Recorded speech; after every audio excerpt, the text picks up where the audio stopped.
Olá pessoal, tudo bem? Hoje a gente vai então trabalhar com a questão da definição do tema e do problema de pesquisa.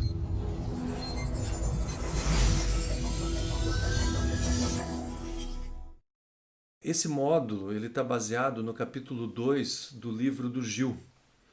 Eu acho que é um bom livro que fala especificamente sobre esse aspecto aí. Tá? Para iniciar, a gente vai falar um pouquinho sobre assunto, tema e problema. Então vejam bem, o assunto de pesquisa é mais abrangente e possibilita diversas possibilidades de recorte. O que é isso? Quer dizer, tem várias, digamos, ele é bastante amplo. Então, por exemplo, ali eu até coloquei assunto, novos materiais compósitos para a construção civil. Quer dizer, isso é um mundo, né? Quer dizer, eu tenho muitos temas aí que eu posso tirar desse assunto. Depois o tema é o assunto mais delimitado, tá? Ele consiste naquilo que o pesquisador pretende abordar com parâmetros mais precisos da sua pesquisa. Coloquei ali o exemplo também, possibilidades do uso de resíduos industriais, do processamento de minério de ferro em novos materiais para a construção civil. Então o que acontece? Ele já está mais delimitado, ele ainda continua sendo novos materiais compósitos, mas agora eu estabeleci que eu vou usar resíduos industriais e eu delimitei mais ainda que é do processamento de minério de ferro. Tá? Então isso pode ser lá a lama de Mariana, mas pode ser escória de alto forno. Ou seja, dentro dessa cadeia do processamento de minério de ferro, eu tenho vários resíduos e eu posso aproveitar. Mas e o problema? O problema é um aspecto do tema não completamente resolvido.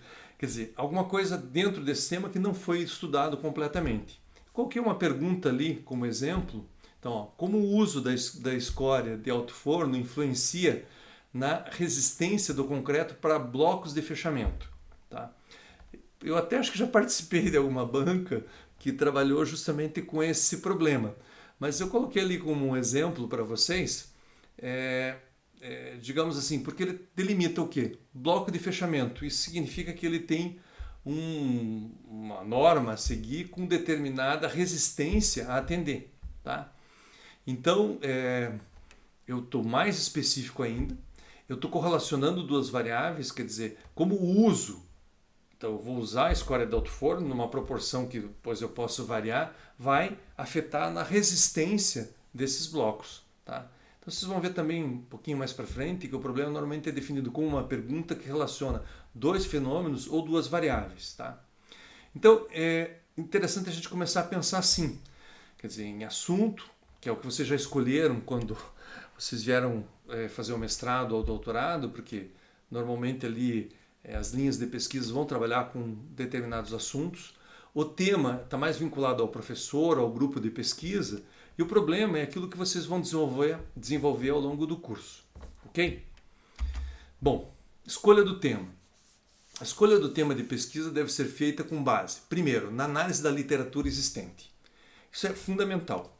Nós vamos começar daqui umas 2 semanas, ou na próxima semana ali, a questão da revisão bibliográfica, e não dá para fazer um trabalho de dissertação de mestrado ou tese de doutorado sem analisar o que existe na literatura. Eu já tive o desprazer de participar de banca, que o aluno ele fez um assunto que já tinha sido tratado. Inclusive, eu já tinha participado de uma banca muito semelhante há 2 anos antes, e o aluno nem citou esse trabalho. Então, quer dizer, isso é muito ruim. Tipo, não vale a pena. Você pode, de repente, você tem interesse, poxa, alguém já fez aquele assunto, mas você pode pegar algum aspecto ainda que não foi trabalhado e continuar esse desenvolvimento, tá? Outro aspecto para você escolher o tema de pesquisa é se basear no conhecimento e na experiência dos pesquisadores do grupo de pesquisa. Então, vejam bem, lá no teu grupo de pesquisa já teve colegas que já fizeram coisas parecidas, tem o teu orientador que já tem uma boa experiência. Então, eu acho que vale a pena dar uma conversada, discutir, porque isso não é uma coisa assim para ser feita, ó, amanhã tem que ter o problema de pesquisa. Na verdade, é um vai e vem, é um processo de tentativa e erro.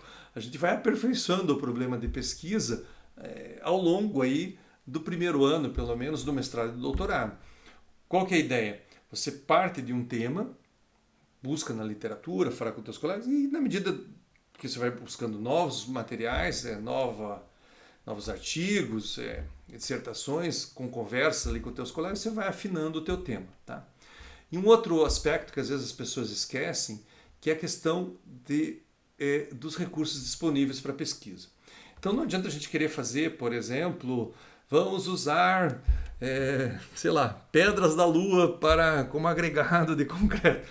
Ninguém consegue uma quantidade suficiente de pedras na Lua ou pedras da Lua para fazer 10, 20, 100 corpos de prova. E nem isso seria viável economicamente. Então, na verdade, o que acontece?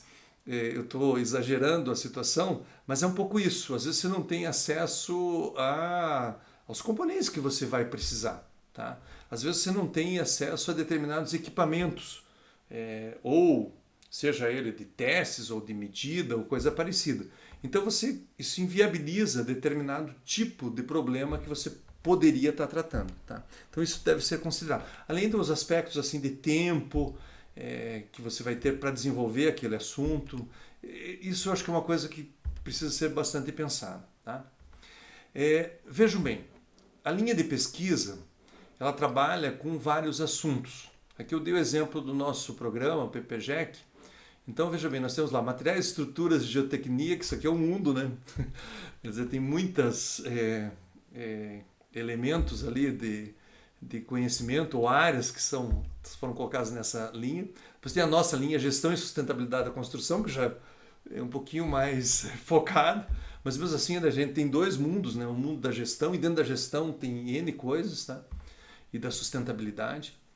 Então, é bastante grande. E a linha de saneamento e recursos hídricos.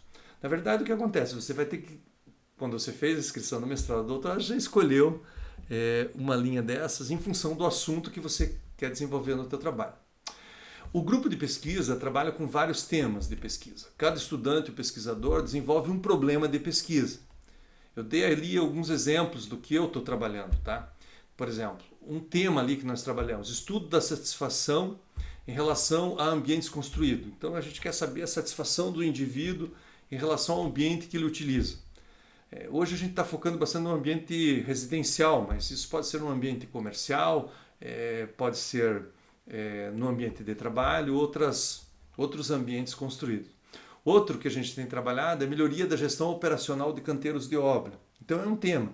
Então, nesse momento, a gente trabalhando muito com diagnóstico, tentando entender como é que funciona, etc. e tal, para encontrar brechas ali para desenvolver as nossas pesquisas.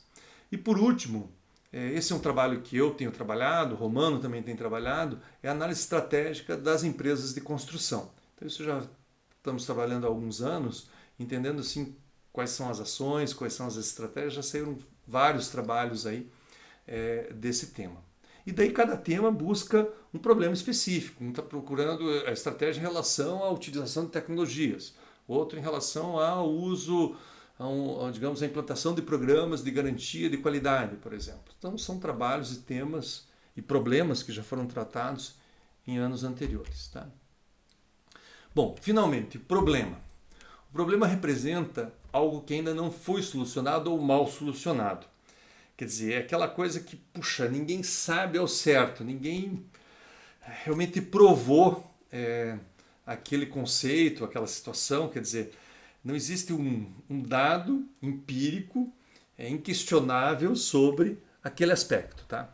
Então eu trabalho muito, por exemplo, com estatística, e a gente tem lá os nossos níveis de confiabilidade. A gente tem que ter uma amostra que mostre que você tenha 95%, exatamente, 95% de certeza que aquele fenômeno está ocorrendo. Que a gente precisa dessa precisão estatística para ter o nível de confiabilidade e aceitabilidade científica dos nossos resultados. Tá? Segundo o dicionário Aurélio, o problema é uma questão não solvida que é objeto de discussão em qualquer domínio do conhecimento. Então, é uma definição assim mais formal, e como eu falei para vocês já em aulas passadas, é interessante às vezes a gente pegar para alguns conceitos e ir lá recuperar o Aurélio e ver o que ele coloca lá como definição. O que quer dizer? O que é entendido na língua portuguesa pelo aquele conceito. Tá? Então eu trouxe isso aí, um conceito mais amplo de problema, mas serve aqui para nós que vamos estar tratando problemas científicos. Tá? Para Kellinger, 1980, um problema científico é uma questão que pergunta como as variáveis estão relacionadas. Veja que aí ele já foi bem mais objetivo. Ele já focou o problema de pesquisa em relação entre variáveis. E vocês vão ver que essa é uma tendência meio geral dentro dos autores. Quanto mais você se aproximar da tua definição de problema como uma relação entre duas variáveis, melhor, digamos assim, estará definido o seu problema. Tá? Às vezes isso não fica muito claro. Então é só às vezes uma questão de reescrever o teu problema e deixar mais essa visão do problema. O problema como a tentativa de conhecimento do comportamento da relação de de duas ou mais variáveis. Ok? Tema e problema. Como a gente viu, o tema é uma proposição mais ampla. Tá? E você começa por aí. É difícil assim alguém chegar no mestrado, no doutorado, já ter um problema de pesquisa pronto. A não ser que tenha um grupo assim muito consolidado, que tenha um aprofundamento científico em determinados temas muito grande. Então isso acaba acontecendo, que de repente chega lá num programa, num instituto de pesquisa, o problema já está definido. Mas 90% das vezes o que acontece? Você trabalha com um tema. Quer dizer, você discute ali com o teu orientador, vê o teu interesse, o interesse do orientador, do grupo de pesquisa, do programa, quer dizer, tem vários interesses aí que precisam ser conciliados, e você chega ali num tema. Por exemplo, vamos trabalhar sobre estudo do planejamento operacional de obras. O que eu normalmente tenho trabalhado é um tema que a gente está trabalhando. Então, quer dizer, mas o que a gente vai fazer? Bom, vamos ver o que tem na literatura já feito. Às vezes até a gente acha um estudo lá, já estudaram toda a parte de planejamento, mas lá na Malásia. Não tem nenhum trabalho no Brasil. E às vezes o processo construtivo da Malásia é um pouco diferente do nosso processo construtivo. Então cabe um estudo para estudar melhor e mais detalhadamente o planejamento operacional ali de canteiros aqui no Brasil, tá? Em função de um processo diferente, de uma cultura diferente, de uma organização industrial, quer dizer, da indústria da construção diferente. Tá? Então, a formulação do problema é mais específica, indica exatamente qual a dificuldade que você pretende desenvolver.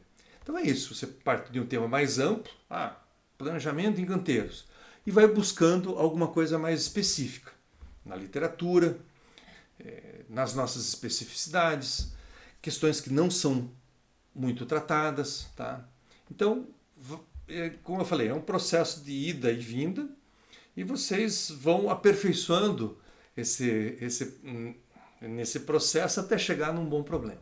Eu dei um exemplo ali. Tema, melhoria da gestão de canteiros de obras. Problema, qual o impacto do uso de indicadores na produtividade de obras de edificações? Então, por exemplo, num último trabalho que eu orientei agora de mestrado, apareceu lá, nós fizemos uma análise mais de diagnóstico, que o uso de indicadores, ou o fato de ter indicadores, por poucos que sejam, tem um impacto muito grande em todos os aspectos, não só no planejamento, mas orçamento, relação com o cliente. Então como ele sintetiza, acho que o processo de gestão, provavelmente, torna mais palpável, né, mais observável por esses indicadores, acaba que ele tem um impacto em todas as áreas. E aí já tem vários estudos, mas valeria mais a pena talvez aprofundar esse estudo e entender melhor essas relações. Né? Bom, definição do problema. Aqui tem 3 exemplos. Então, como fazer para melhorar os transportes urbanos? O que pode ser feito para melhorar a distribuição de renda? Como aumentar a produtividade no trabalho? Tá? Mas vejam bem, esses exemplos até podem parecer um problema, pode parecer que está bem definido, mas nenhum deles constitui um problema científico. Veja bem, isso é um texto ali que está vocês vão ler depois, podem ler ali no Gil, pois sobre a forma em que estão propostos, não possibilitam a investigação segundo os métodos próprios da ciência. Por quê? Porque vocês vão ver o seguinte, como fazer para melhorar os transportes urbanos? Primeiro, é muito amplo. Tá? E ele mais vai dizer, digamos, ele vai dizer como fazer alguma coisa. Alguém, de repente, que conhece estradas, pavimentação, vai falar em infraestrutura, em rodovias, em melhoria da sinalização, esses aspectos. O outro que trabalha com transportes modais, daí vai falar, não, vou uso de bicicleta, aplicativos, uso de metrô, ou seja, são soluções, mas que na verdade essa pergunta leva a questões que já existem, dependendo do conhecimento de cada um. Tá? Como pode ser feito para melhorar a distribuição de renda? Também tem várias alternativas. Como aumentar a produtividade do trabalho? Então, na verdade, se alguém tem um conhecimento em engenharia de produção, engenharia ou economia, ele pode dar uma solução para esses problemas. Tá? Vejam bem, aí que está essa diferença entre... Isso é um ponto importante para nós, isso não existe, veja... Esse texto e essa diferença de problemas científicos e problemas de engenharia vocês vão achar em livros de metodologia para sociologia. Mas para nós que somos engenheiros, a gente tende, por exemplo, quando entra no mestrado e doutorado, a gerar problemas de engenharia. Quer dizer, porque a gente já está acostumado a buscar soluções, tá? A engenheirar determinadas soluções, né? Como é de costume da nossa própria cultura de engenheiros, né? Então, esses problemas são designados ali por Kenning como problemas de engenharia, pois referem-se como fazer algo de maneira eficiente. Eles não indicam como são as coisas, suas causas, suas consequências, mas indagam acerca de como fazer as coisas. Tá? Então, às vezes acontece isso. No teu TCC, é ótimo, é um problema de engenharia mesmo, que você tem que mostrar ali que você aprendeu alguma coisa lá no teu curso e você aplica aquele conhecimento para resolver um problema. Mas num mestrado, num doutorado, você tem que ser científico. Tá? Veja bem, a solução desses problemas gera experiência na aplicação de métodos e conceitos já conhecidos. Quer dizer, normalmente você repete alguma coisa, tá? Você aplica bem alguma coisa, tá? Mas não é o caso de um mestrado e doutorado, onde a gente vai ter que desenvolver, vocês vão ver o seguinte, um aspecto fundamental, conhecimento. Então, está aqui, ó. Problemas científicos. Um problema de natureza científica quando envolve variáveis que podem ser tidas como testáveis. Tá? Você verifica, olha, se eu aumentar o número de automóveis, o que acontece com o transporte urbano? Se eu aumento o nível de formação e escolaridade dos meus funcionários, o que acontece com a produtividade de trabalho? E o aumento do salário mínimo, qual o impacto na distribuição de renda? Ou seja, eu agora estou tentando relacionar, tentando entender como aquilo que eu estou observando funciona. Veja, eu não estou querendo resolver a situação, eu estou querendo entender a situação. Tá?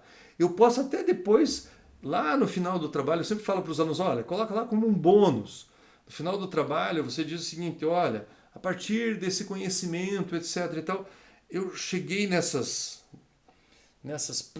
proposições, mas a partir do estudo que eu fiz, quer dizer, eu estudei, isso funciona assim, etc e tal, então agora eu até posso colocar umas propostas, que é um bônus ali do trabalho, mas o trabalho científico não é as minhas propostas lá no final, é aquilo que eu conhecia mais sobre aquele sistema, sobre o sistema de transporte, sobre a distribuição de renda, sobre a produtividade no trabalho, quer dizer, o que eu colaborei, quer dizer, que eu contribuí mais em termos de conhecimento do que já existe dentro dessas áreas. Tá?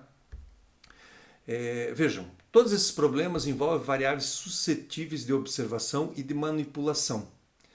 E ali eu coloquei e destaquei, o estudo desses problemas gera novos conhecimentos. Tá? Então veja que os problemas de engenharia, o que eles faziam? A gente ganhava uma experiência, a gente aplicava de uma maneira eficiente, a gente achava a solução de um problema. Aqui não, aqui eu estou entendendo, na verdade, o problema, o comportamento do fenômeno que eu estou explicando para gerar novos conhecimentos sobre esse fenômeno. Tá? Eu até posso usar daí esse conhecimento como base para fazer propostas, mas a proposta não pode ser o resultado do meu trabalho. O resultado do meu trabalho é o conhecimento que eu, digamos, pude acumular no arcabouço do conhecimento científico nesse domínio. É a minha contribuição. Quer dizer, a ciência é mais ou menos isso, e os cientistas têm consciência disso. Cada um coloca eu não vou falar nem um tijolinho, um grãozinho de areia ali. Na argamassa, na massa que eu vou colocar o tijolinho. Quer dizer, alguns depois grandes cientistas gênios colocam um tijolinho. Mas a gente vai colocando um grãozinho de areia, um pouquinho ali, um pedacinho do conhecimento dentro da área, e isso tudo vai se somando. Tá? E todo esse corpo de conhecimento fazem o que a gente chama de conhecimento científico. Ok? Bom, formulação de um problema científico. Formular um problema científico consiste em dizer de maneira explícita, clara, compreensível e operacional qual a dificuldade com a qual nos defrontamos e que pretendemos resolver, limitando seu campo e apresentando suas características. Toda essa definição é para dizer o seguinte: um problema científico tem que ser claro, específico, mas tem que ser focado, tá? Tem que ser objetivo, tem que ser claro, quer dizer, você tem que deixar ele bem, como diz ali a próxima fórmula. O objetivo da formulação do problema é tornar individualizado, específico e inconfundível, tá? Quer dizer, ele realmente você lê, ele diz exatamente o que se pretende fazer, o que se pretende conhecer, ok? Ali eu coloquei mas a formulação do problema é o ponto de partida da pesquisa científica. Isso é um outro aspecto importante que eu acho que vale a pena destacar, que é o seguinte: você vai passar aí no mínimo 12 meses no caso do mestrado e até 48 meses no caso do doutorado, trabalhando num problema que, se for mal definido e você descobrir isso lá na frente, lá próximo da tua defesa, da tua qualificação, é muito ruim, na verdade. Digamos assim, um passo ao fracasso. Então, o que acontece? Essa é a primeira etapa do processo de pesquisa. Então, vale muito a pena você investir algum tempo para definir bem o problema. Tem aquele ditado, né? Um problema bem formulado é meio problema resolvido.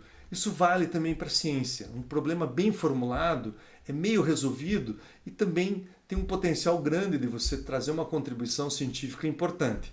Um problema mal formulado, olha, não tem professor de metodologia científica e nem metodologia científica que resolva. Quer dizer, um problema mal formulado, um problema ruim, consequentemente vai ter um trabalho ruim. Um problema bem formulado, você tem um potencial de ter um bom trabalho. Daí depende de você, de trabalhar, de ir atrás de dados, de bons métodos de análise, etc. e tal, do teu orientador também, que ele é coparticipante do seu trabalho, de te dar as dicas, de te ajudar na direção correta. Ok? No processo de formulação de problemas, o pesquisador parte da seleção de temas e chega até a explicitação das relações empíricas que pretende estudar. Isso é só para reforçar aquela questão que eu tenho falado para vocês, que a gente deve começar com um tema mais amplo e tateando. Isso faz parte. Você vai verificando, isso aqui funciona, isso aqui não funciona, isso aqui é interessante, isso aqui dá para fazer no laboratório, isso aqui não dá, isso aqui a gente tem como reproduzir, isso aqui a gente não tem. E gerando ideias, possibilidades, até que você chegue em alguma coisa bem específica, bem focada. Veja, isso me lembra um pouco, eu estudei há uns anos atrás, trabalhava bastante com a parte de na parte de desenvolvimento de produtos, e lá, na verdade, a gente tinha uma questão que era muito interessante, que era o seguinte, que vários estudos falavam que mais ou menos para cada 12 ideias de produtos, você tem um produto de sucesso, tá? Então, às vezes tem 11 fracassos e um realmente produto de sucesso. Produto de sucesso é aquele realmente que explode e, sei lá, fica no mercado por muitos e muitos anos, etc. e tal. Então, na verdade, é o seguinte, isso acontece, a gente sabe que muitas empresas foram formadas com esses produtos de sucesso. Então, na verdade, a gente pode pensar um pouco a formulação de problemas da mesma maneira. Eu acho que você tem que pensar o seguinte, para cada 12 ideias, 12 possibilidades de pesquisa, provavelmente uma ou duas eu vou ter assim um potencial realmente de ter um trabalho de sucesso. Então pense nisso, em vez de se agarrar numa primeira ideia que aparece, tentem estimular a criatividade de vocês, procurar na bibliografia, deixar a mente aberta para ir aperfeiçoando até chegar num bom problema de pesquisa. Eu acho que isso é um aspecto fundamental que tem depois uma consequência super positiva ali no resultado final do teu trabalho. Bom, por que formular um problema? Aqui uma espécie de tipologia, que acho que está no livro, não sei se do Lakatos, ou da Lakatos, que esse aí é Lakatos, ou do Gil, mas eu achei interessante. É um pouco parecido com o que eu vou mostrar depois como perfil de problemas, mas ajuda a gente a pensar em que tipo de problema, que tipo de processo ali de pesquisa depois eu posso trabalhar. Então, primeiro, avaliação de certas composições. Eu coloquei ali materiais, ações, por exemplo, em uma empresa. Ou métodos, por exemplo, métodos diferentes de tratamento de efluentes, com desempenho em diferentes condições. Então você avalia configurações de sistema, de componentes de um material, de organização de uma empresa e verifica como essas coisas impactam no funcionamento. Veja, você está conhecendo como aquele sistema, aquele fenômeno ali vai funcionar. Tá? Análise das consequências de várias alternativas possíveis. Tá? Então, tipo aqui, sei lá, eu vou, sei lá, de repente eu tenho dentro lá do meu canteiro, eu posso utilizar um sistema por exemplo, de comunicação visual baseado em quadros tipo Kanban. Eu posso usar um sistema de código de barra controlado por uma tela de computador. Eu posso utilizar. Então, eu vou verificando como cada uma dessas alternativas também influenciam no funcionamento do meu sistema. Predição de acontecimentos, tá? Com vista a planejar uma ação adequada. Então, como é que o sistema se comporta? Por exemplo, isso aqui é bem típico assim, em termos de mercado. Então, quer dizer, eu quando trabalho com estratégia de empresa da construção, então eu estou interessado em ver como é que está a previsão de crescimento de renda, de oferta de crédito, de tecnologias e como isso pode, de repente, influenciar na melhor estratégia para a empresa adotar. Tá? Então, seria um outro estudo interessante, entender como é que funciona a dinâmica desse comportamento aí, para poder prever o comportamento do sistema. Interesse na exploração de um objeto pouco conhecido. De repente algum compósito, alguma composição, um novo, sei lá, uma oferta de um determinado material, rejeito, etc. e tal. Então você quer verificar como que aquilo pode ser utilizado. Tá? Determinar com maior especificidade as condições que certos fenômenos ocorrem, que podem ser influenciados por outros. Isso aqui, por exemplo, é uma coisa que eu tenho feito muito nos meus trabalhos. A gente, antes de começar a estudar estratégia, a gente fez um diagnóstico das estratégias. Antes de tentar estudar gestão de canteiros, a gente está fazendo um amplo diagnóstico de como funcionam os canteiros. Tá? Então, quer dizer, a gente quer entender bem como funciona dentro das nossas condições, porque aquilo que eu falei, não adianta, tem um monte de estudos sobre canteiros e gestão na Malásia, nos Estados Unidos, mas as condições são diferentes, o momento é diferente, a tecnologia e o processo construtivo é diferente. Então, há de supor que nós temos algumas especificidades que precisam ser mais conhecidas. Tá? Testar uma teoria específica, isso é uma coisa mais difícil. Quer dizer, alguém propôs determinada coisa, olha, se você utilizar determinado aditivo, não sei, ou componente com essa granulometria, porque na teoria de materiais diz que isso vai aumentar ou reforçar a estrutura do material. Então você pode daí, isso até é bom quando você tem isso, porque daí você já entra com uma hipótese, que a teoria está certa, a teoria está errada. Você pode até ter uma hipótese alternativa. Então, normalmente são trabalhos assim de tese que vão por essa linha, que tem um embasamento teórico muito bom e geram hipóteses que vão ser testadas. Tá? E descrição de um determinado fenômeno. Eu dei o exemplo ali da especificidade das condições, mas aqui vamos fazer o seguinte. Aqui seria a questão do diagnóstico, que eu dei como exemplo, e agora eu lembrei o seguinte, no 5, a determinação de maiores especificidades e condições, é o seguinte, eu lembrei um exemplo bom, então vamos inverter. Então, descrição de determinado fenômeno, por exemplo, poderia ser um diagnóstico, uma caracterização, alguma coisa nessa linha. E o 5, maiores especificidades e condições, é o seguinte, tem muito isso em tratamento de fluentes.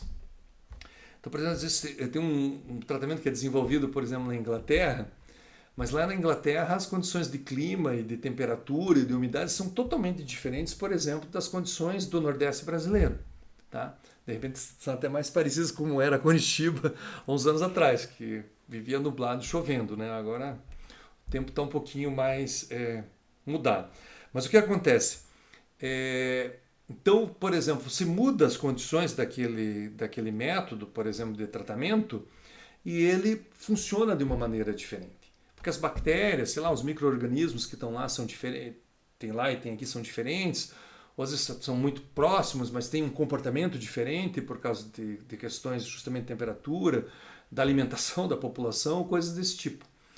Então, são, digamos assim, possibilidades que vocês têm de estudar, porque sempre vale a pena você pensar em tema, problema, mas também como que eu vou fazer isso? Que tipo de abordagem eu posso trabalhar? Eu vou fazer um diagnóstico? Eu vou conhecer melhor aquele sistema de tratamento? Eu vou estudar configurações? Eu vou estudar comportamento do sistema? Eu vou variar as possibilidades e ver como que aquilo se comporta? Então, vale a pena também pensar de como eu vou fazer o trabalho, que é mais ou menos isso, né? Que está apresentado aqui, né? O processo do trabalho, para tentar associar o problema e ao tema que você pretende trabalhar. Ok? Bom, como formular um problema? Tá? Aqui esse autor ele coloca 3 aspectos e eu deixei porque eu acho que realmente é isso mesmo. Então, primeiro, imersão sistemática no objeto. Como que você faz isso? Você pensa, tem aquela história, você fica pensando, bota o negócio na cabeça. Você nem sabe como que funciona muito bem no teu cérebro, mas de repente lá tem uma ideia. Você está no ônibus, andando de carro, tomando banho, pufa, parece uma boa ideia. Lembro das 12 ideias, eu preciso de 12 para ter ali um projeto de sucesso. Então, na verdade, vale a pena acumular. E sempre que eu tenho uma boa ideia, anota no papel, porque normalmente a gente, quando tem boas ideias, tem uma tendência a esquecer delas, né? Então, o que vai acontecer? Você pensar. E não existe assim uma fórmula. Isso faz parte do processo de criatividade. Você internaliza todo aquele conhecimento, toda aquela informação, e em um determinado momento aparece uma ideia. Tá? Outro aspecto, estudo da literatura. E esse é um processo, a gente vai ver, permanente. Tem que começar a ler do início, do primeiro dia que você iniciou o mestrado ou doutorado até o último dia, o penúltimo, vamos dizer. O último não precisa ler, mas até o penúltimo dia. Porque você vai tendo novas ideias. E é permanente, assim. Às vezes a gente acha que leu tudo, de repente aparece um super mega artigo lá que é fundamental para o trabalho da gente, que traz uma série de outras informações. Tá? Discussão com pessoas que acumulam muita experiência prática no campo de estudo. Então, discute com o teu orientador, com os teus colegas, mas eu acho que vale a pena, por exemplo, participar de palestras, participar de seminários. Tá? Agora tem essas videoconferências online que facilita a gente chegar, por exemplo, a grandes centros de pesquisa, ter acesso a esses pesquisadores. Então isso é sempre interessante, sempre traz um novo ponto de vista, uma complementação daquilo que a gente normalmente já conhece. Né?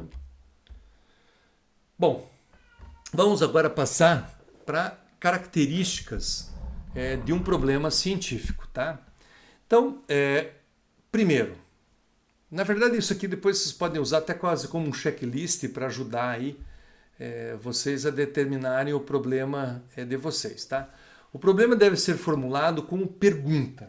Isso é fundamental e eu vou cobrar isso de vocês.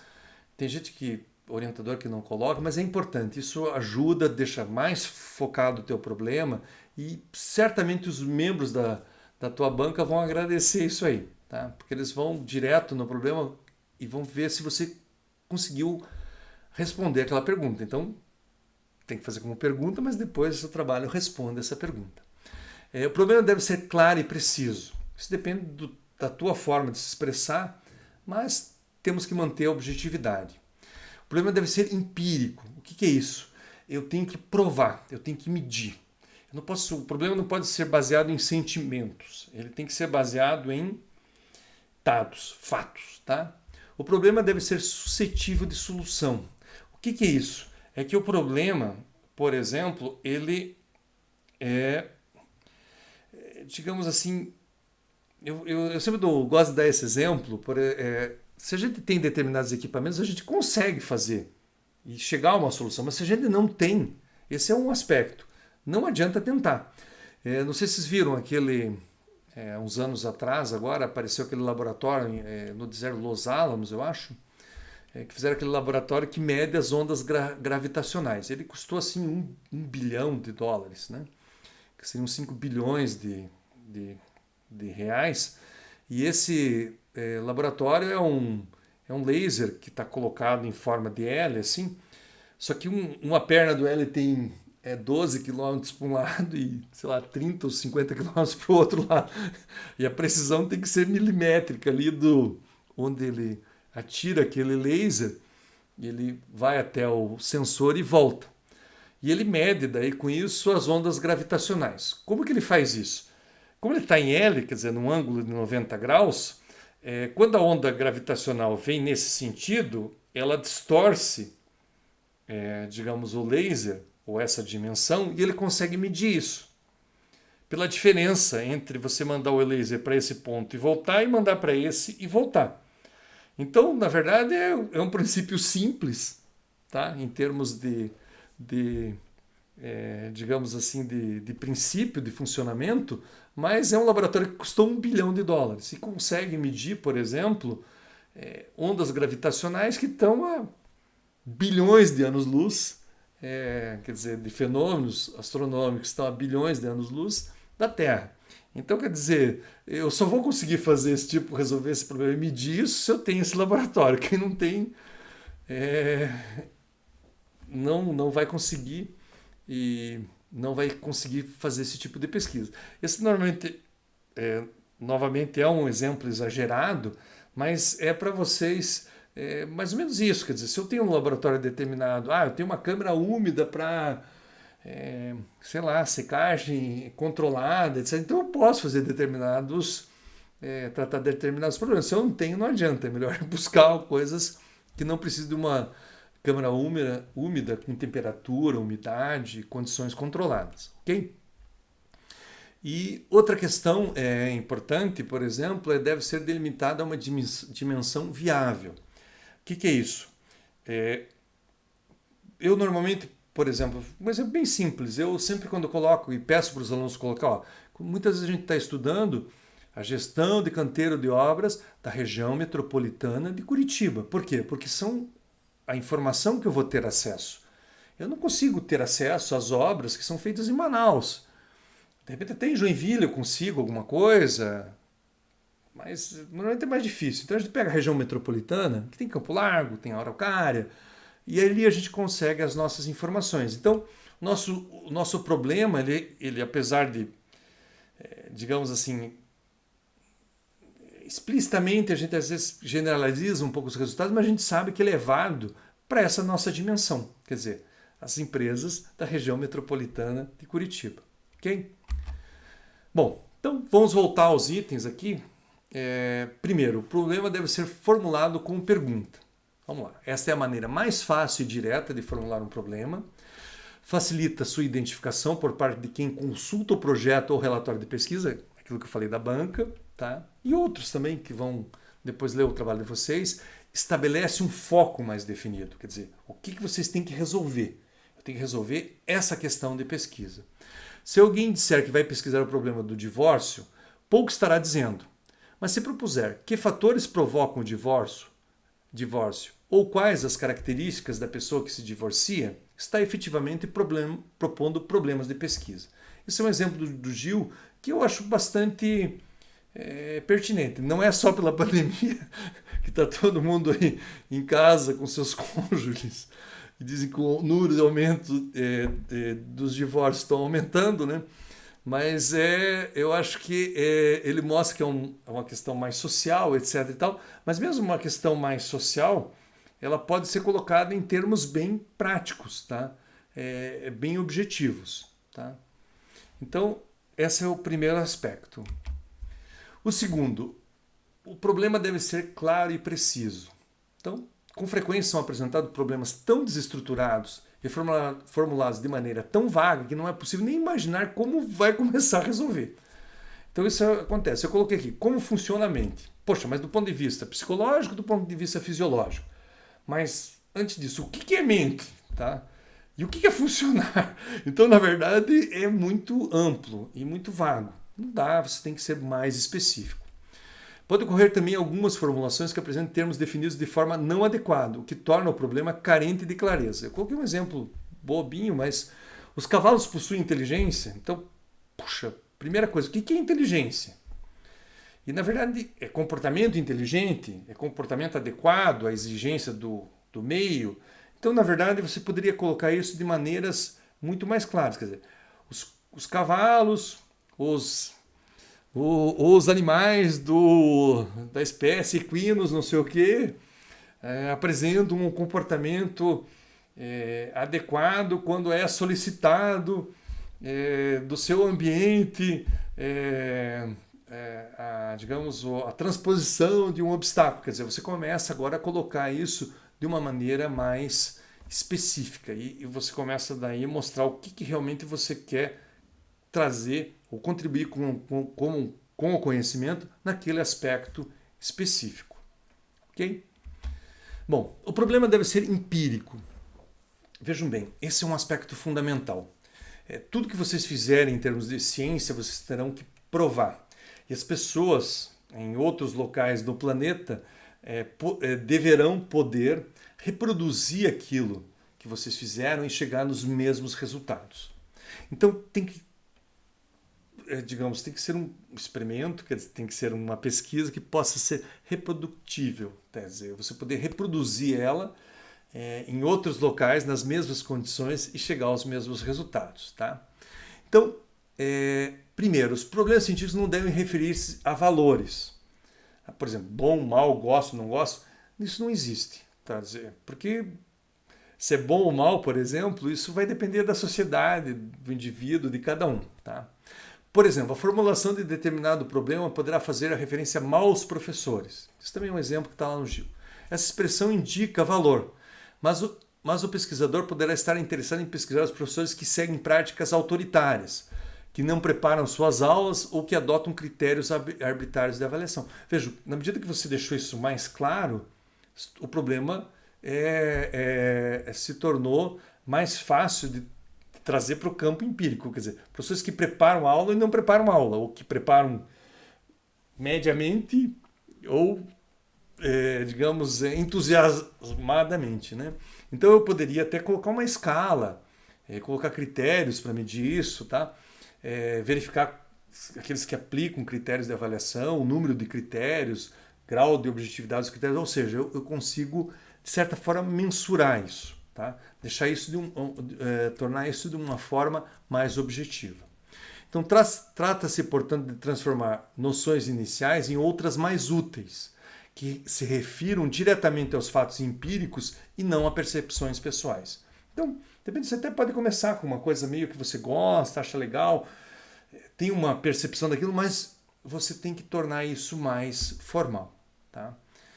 Trazer para o campo do empírico e não da percepção individual. Né? Ok? Problema deve ser suscetível de solução. Um problema pode ser claro, preciso e referir-se a conceitos empíricos, porém não se tem ideia de como seria possível coletar dados necessários para sua resolução. Tá? Então, fica difícil. Às vezes, aquilo que eu falei para vocês, mas por que isso acontece? Dimensão da amostra. Não vou poder pegar a gestão de canteiros de obra das empresas no Brasil. Não consigo fazer. Vou ter que pegar a empresa do Amapá, do Acre. Não tem jeito, não tem dinheiro. Se eu estou lá no Ministério da Indústria, Comércio, Desenvolvimento Industrial, sei lá, de repente eu tenho uma verba para isso, daí eu consigo, mas dentro aqui do PPGR, na UTFPR, eu não tenho recursos para isso. Então eu vou continuar fazendo estudos das empresas da região metropolitana de Curitiba, que podem, de certa forma, ser, digamos, não cientificamente, mas extrapolados um pouco para as empresas, pelo menos na região sul. Tá? Acesso a determinados dados. Será que eu vou conseguir determinada informação? Por exemplo, quando você trabalha, no meu caso, informações financeiras, às vezes são muito difíceis de conseguir. As empresas não passam essas informações. Custos, às vezes. Eu preciso de um determinado equipamento, eu preciso comprar determinados materiais, determinados aditivos, que são muito caros.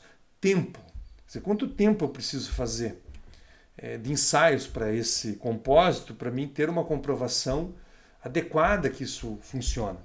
Por exemplo, se eu tenho, o pessoal faz 7, 21, 30, 60, 90 dias, mas tem gente que faz, por exemplo, no doutorado, amostras que são rompidas depois de 2 anos. Isso é impossível de se fazer no mestrado. Mas no doutorado você consegue fazer. Mas vejam bem, precisa de planejamento também. Não dá para lembrar disso faltando 6 meses para terminar a tua tese. Outra questão é equipamentos, tá? Então muitas vezes você não tem o equipamento ali necessário, tá? Também, muitas vezes o que a gente faz? Parceria, a gente às vezes usa lá o pessoal de Pato Branco que faz algumas ensaios para a gente, o pessoal da Química Federal, da mesma forma às vezes eles vêm fazer alguma coisa aqui que a gente tem, mas a gente não tem acesso, tá? E essa época de pandemia também fica um pouquinho mais difícil para a gente se movimentar, acaba gerando uma dificuldade a mais. O problema deve ser delimitado numa dimensão viável.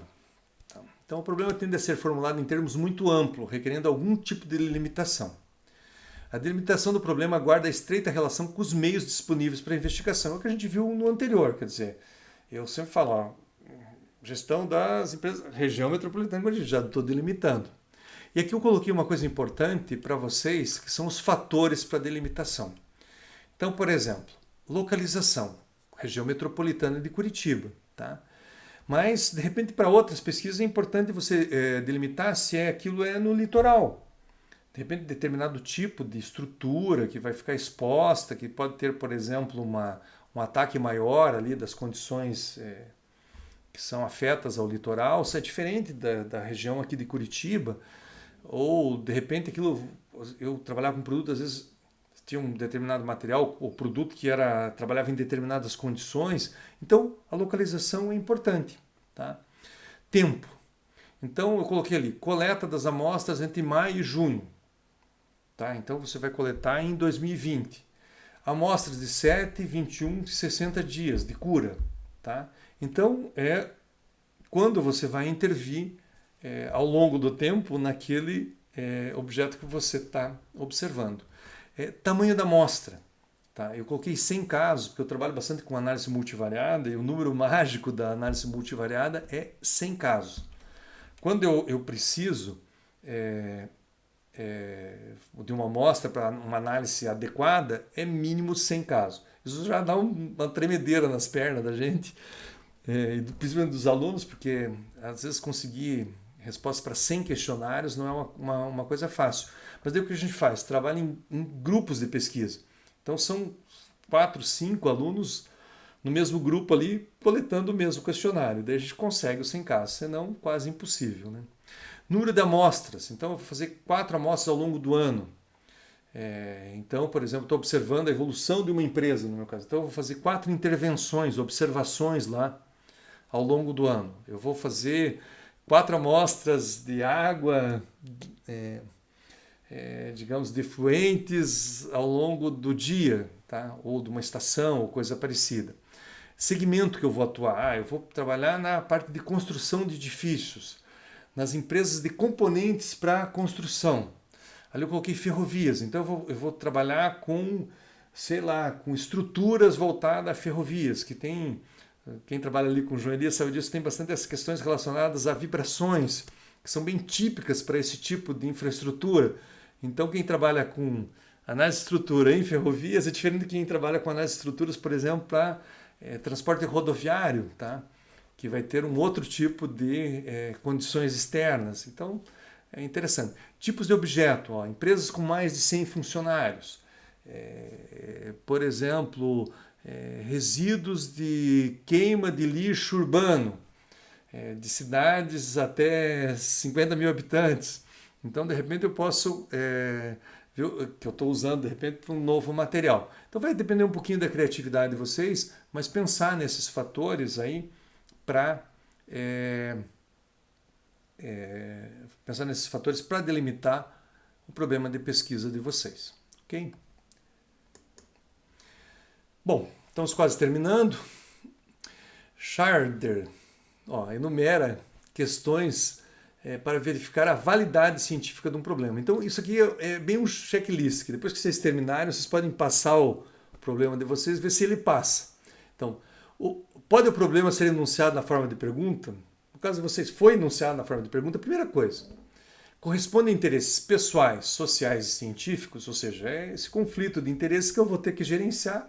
Quer dizer, atende à sociedade, atende aquilo que eu conheço e desejo conhecer, é um problema científico, é oportuno, tá? Quer dizer, há uma necessidade de desenvolver conhecimento nessa área. Constitui-se o problema em questão científica, ou seja, relaciona entre si pelo menos dois fenômenos. Ele coloca entre fatos ou variáveis, relaciona coisas, como elas se relacionam, mas no sentido de extrair o conhecimento dessas relações. Pode ser objeto de investigação sistemática, controlada e crítica. Quer dizer, eu posso realmente colocar isso no experimento, fazer uma observação, fazer um estudo de caso, ter um controle sobre esses dados. Tá? Pode ser empiricamente verificado e suas consequências, quer dizer, eu posso medir isso, eu posso reproduzir depois isso e obter os mesmos resultados, as mesmas medidas, com os mesmos parâmetros. Então são questões que vocês têm que pensar e verificar aí se o problema de vocês atendem a esses aspectos. Ok? Bom, para finalizar, vocês vão ter uma atividade que na verdade ela vai iniciar, eu vou explicar durante a aula online, a primeira, digamos, parte dessa atividade, ela vai iniciar com a definição do tema, mas vai lá até o cronograma, as referências da pesquisa, ou seja, nós vamos montar o projeto de pesquisa ao longo do curso. Então essa primeira atividade vai ser definir o tema, o problema, a delimitação e a questão problema da sua pesquisa. Na aula online e no Classroom vocês têm lá maiores detalhes sobre essa atividade. Ok, gente? Obrigado, até o próximo módulo.